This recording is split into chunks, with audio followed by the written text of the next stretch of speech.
Gegužės 28 dieną abiturientams nuskambėjo paskutinis skambutis. Turbūt daugelis Prienų ir Birštono gyventojų tai girdėjo, kadangi abiturientai tikrai nesidrovėdami šventė paskutinėje dieną mokykloje. Per paskutinėsias pamokas mokytojai jiems negailėjo gerų žodžių ir padrąsinimų. Na, o Lietuvoje paskutinysis skambutis nuskambėjo daugiau nei 40 000 abiturientų, o nuo pirmadienio jiems prasidėjo egzaminų sesija. Linkime sėkmės!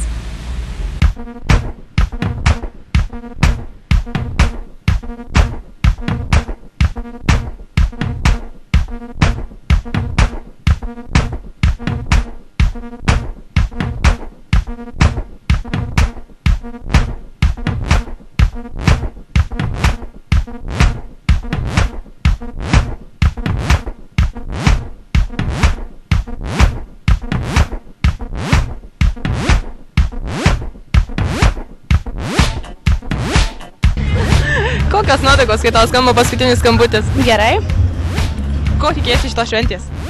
Kad nebereikės daugiau eiti į mokyklą. O ar džiaugiesi, kad nebereikės eiti į mokyklą? Tai aišku, labai smagu. O ar suplanavo savo ateitį? Taip. Ir ką ruošiesi daryti? Stoti šukosim dizainą. Net gaila labai mokyklą palikti. Gaila, aišku, iš tikrųjų vis tiek. Dar vakar taip nesijautė, bet šiandien tai kažkaip vis tiek. Ir džiaugsmas, ir liūdesys, nežinau. Viskas į vietą. Dar gal vėliau truputį daugiau jausis, dabar dar taip. O ar suplanavę savo ateitį, ar jau galvojat apie egzaminą? Galvojam. Jau senai galvojam.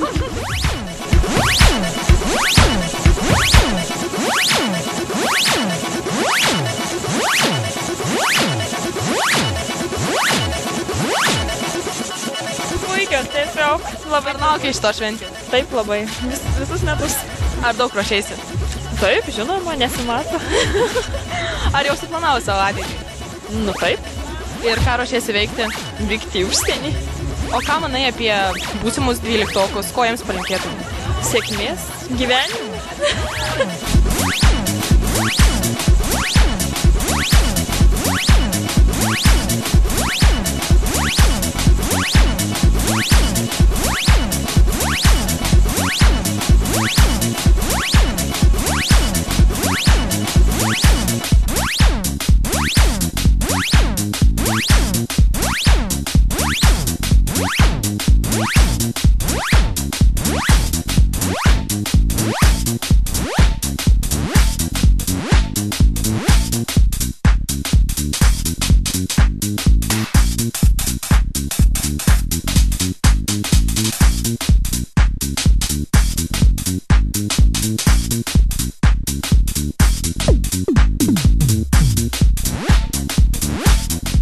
Žinot, labai smagiai jaučiuosi, nepaprastai smagiai, nes patyriau tokių dalykų, apie kuriuos gyvenime tik tai svajojau.